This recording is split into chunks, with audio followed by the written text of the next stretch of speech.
Welcome to The Writer's Dream. The Writer's Dream is a show for authors to talk about their books, how they write them, how they publish them, and how they market them. We also have a Facebook page where you can visit us and see all of the interviews. We are on YouTube. If you have any questions, you can direct them to the Facebook page. Ask questions. We have lots of answers here.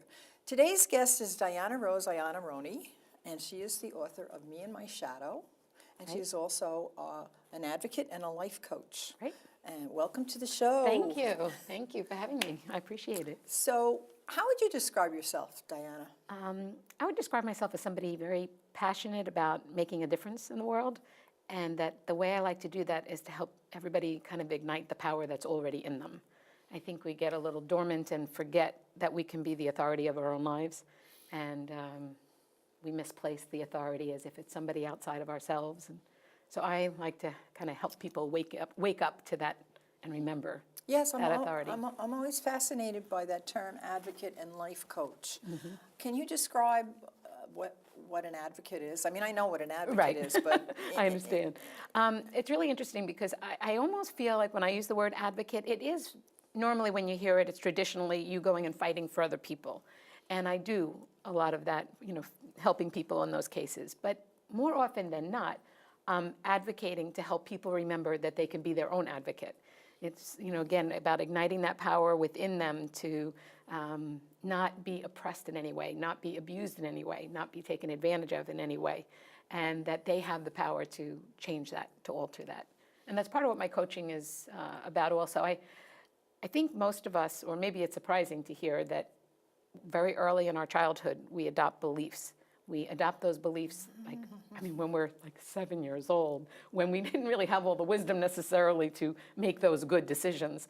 And we get these beliefs that have become part of our unconscious life for the rest of our life.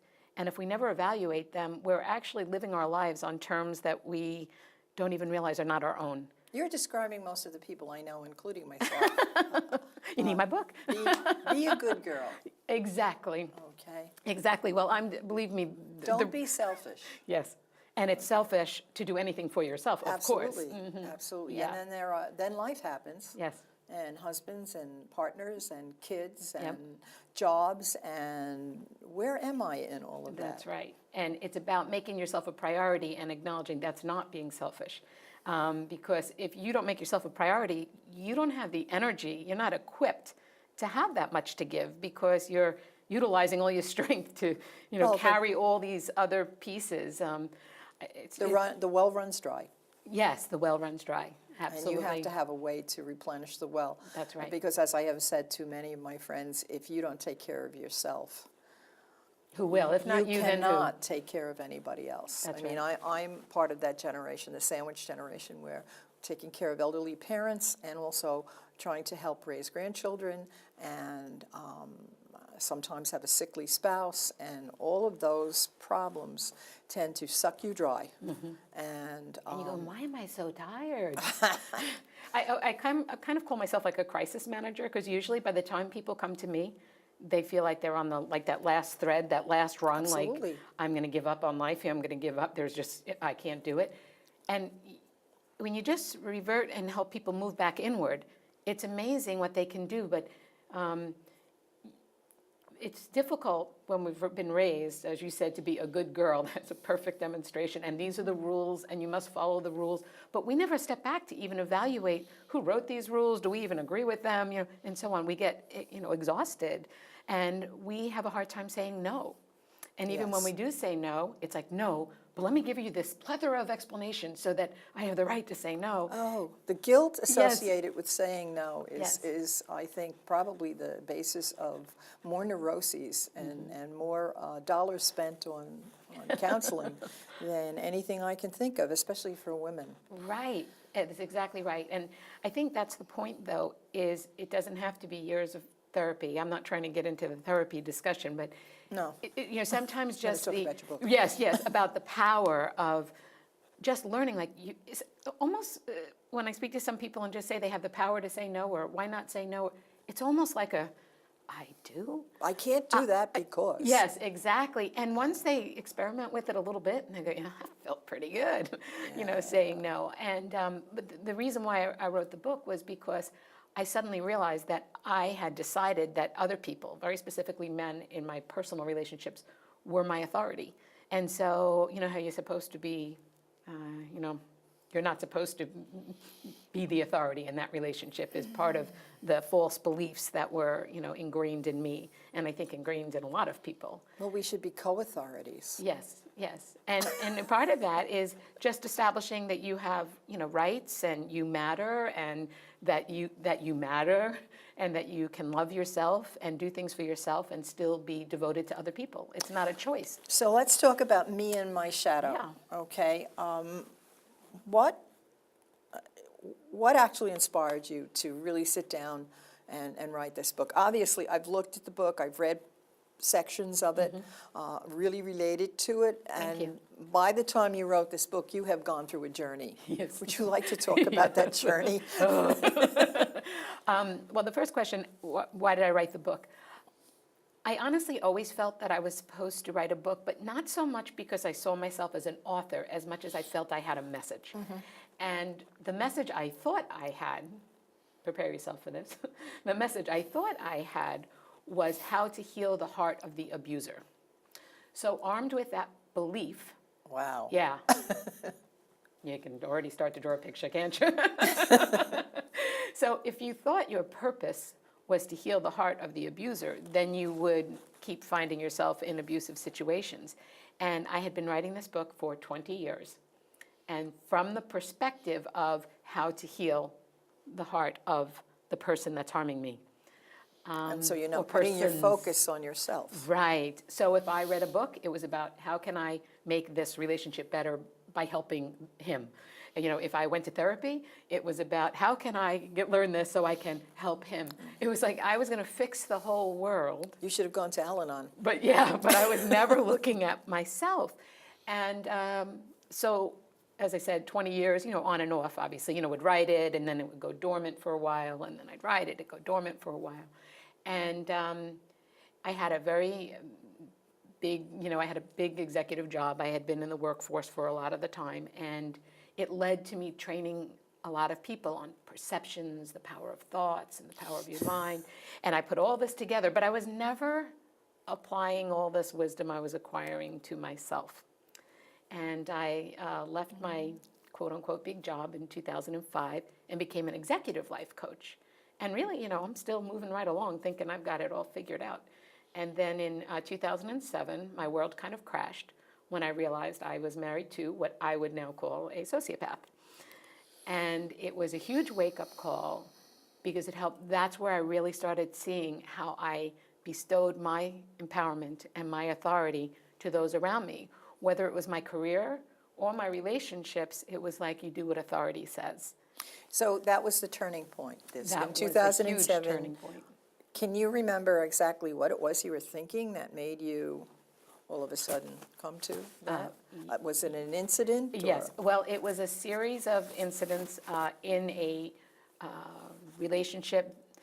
I had the pattern for pretty much my whole adult life of choosing people that were abusive to me, but abusive in a very subtle, manipulative kind of way, not, Users. Yes, yes, and as always having the fear of what they might do physically. Okay. Yeah, and I did this pattern for so long, and in 2007, I decided, after I was, as I said, I was coaching a lot of other people very successfully, as a matter of fact, and then when I woke up, it was a specific moment in time, and it was actually two moments. It was the first moment was there was an encounter in my house that I was visiting my parents. So I had this extra sense of safety that I wasn't even conscious. So that was where I started to go, I think this is not okay. You know, it was kind of like that beginning of that wake-up call. But then there was a point in time later on in September of 2007 where all of a sudden it was like a light, somebody flipped the light switch on and I could see everything. It was absolutely a moment in time. And at that moment when the light switch flipped on, I suddenly realized, oh my gosh, this is not what I've perceived it to be at all. It is not about healing the heart of the abuser. It is about recognizing that that heart is not desiring to be healed. I'm only desiring to heal it. And I suddenly started focusing on me. And it's been a hugely life-changing experience. And that's why I help people advocate for themselves, because the power was within me all the while to not allow myself to be in these abusive situations. The power was within me all the while to see the truth that was in front of me. But I actually use the word delusion. Not everybody likes that word, but we can choose to be delusional about what our life circumstances are, and we can do it for a couple of reasons.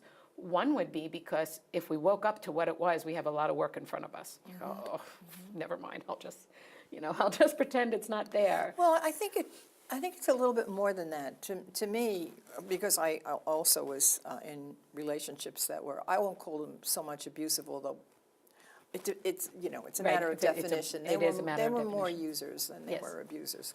I think it's also a matter of, and I just lost my train of thought, of you don't want to change the game. Yes. Because there's always, when you have a person who's manipulating you, there's a game to be played.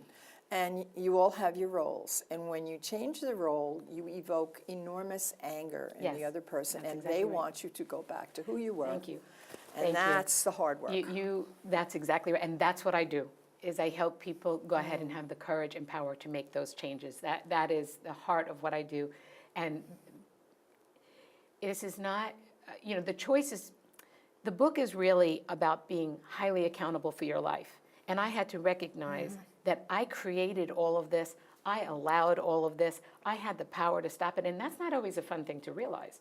But exactly what you just said, walking on eggshells was easier than creating that fearful anger that you would see and so on. But it really isn't easier in the end, because you're going to have this oppressed life for your life until you decide to stand up. So one of the things I describe is that we live in a box. And when we finally wake up and go, what is this? The one wall of the box is the murder-suicide wall. And we think, well, if I could just get rid of this person, that would solve everything. Yes. But, hopefully most people move right past that. And then they sometimes think about killing themselves, which is very common in the work that I do, that people have had that thought. But when hopefully they escape both of those, then they get to the geographic, where they say, well, if I could just get out of this situation, it'll be fine. But then sometimes it's too overwhelming. I can't get out of this. I don't have the financial means. I don't have the emotional means. Or what about the children, or whatever it is. So when they feel that they can't operate at this wall and they can't operate at the geographic wall, they get to the next one, which is the get sick, go crazy wall. And that's where they usually find their way to me. And what happens is when you get to the get sick, go crazy wall, it means you feel like you're trapped, but you're not. You have to go through this top wall, which is the change wall. And that is where you're going to change your behaviors, your beliefs. You're going to learn more about yourself, and then you're going to be empowered to change it. And this keeps flashing in my mind, so I guess I'm supposed to say it. To the point that you made, which is very good, about when you don't want to make, you think, I can't make this change because of all that will erupt. If you were my partner and we were playing tennis for 30 years together, we know exactly how to play it. I mean, we know where to hit the ball and how the other person's going to react. We know all this. Well, if suddenly I start playing the game different, you're going to be way off balance. You're going to be, what happened? And then once you're way off balance, there's a few things that's going to happen. Either you're going to decide, I don't like the way she's playing this game anymore, I want to get out. Or I don't think I want to play tennis anymore. Or I'm going to look for a new partner. Or I'm going to change my strategies. Or I'm going to change my strategies. That's right. And that's when they're regrouping. And that's why you become so conscious that most times we're very intellectual. It was our emotions that stopped us from doing what was right. And when you're in this game, if you start to, and you called it a game, and that's sad, but very But accurate. what was that book? The games people play? Yeah, it's, it's literally a game. You think it's pure love, but in most cases, it's a game of manipulation. It's like a chess game. And once you know that, you could be very skilled at playing it and escape, and literally escape. My mission statement is that I help exchange chaos and confusion for clarity and resolution for whatever crisis you're facing. Because it's just a matter of turning inward and starting to gain your power, release your fear. In fact, it says, me and my shadow move from fear and control to love and freedom. And that's really what it's about. And it's my journey through fear and control. So the first half of the book, like up to page 173, I like to give that marker because the beginning of the book is about the fear and control, the why you're in it, the what it looks like. And that part is geared for a few things. One is if somebody is what I call asleep, which means dormant in one of these situations, but not wanting to see, that can wake them up. If they're already awake, it could be a little overwhelming because they're like revisiting that trauma. So that's why I always give that page number 173, because on that page, I shift to raising your self-esteem, raising your self-confidence, getting your power, and so on. So some people read it from 173 and then back to the beginning, and some people read it straight through. It depends on if they're still sleeping, they're awake, or ready to stand. So a common message in there is wake up, stand up, live free. So when they start, if they're asleep, they're not even aware of their circumstance. Well, I think also, I'm sure you hit upon this in your book, undoing those messages, because I taught for many years, and I would get students come and talk to me after school, and it was a matter of, my parents did this, and my parents did that. And some of the parents were pretty awful. Yeah. They were taking Yeah, drugs, you're they were right. alcoholic, they were, Yes. whatever they were Sure. doing. Yes. And I would get to the point, because some of the kids would be juniors and seniors, and were having the ability to have a little bit of control over their lives. And I said, as long as you blame your parents for what's going on in life, you have given them control. Thank you. I said, when you start thinking in terms of how can I take control, That's right.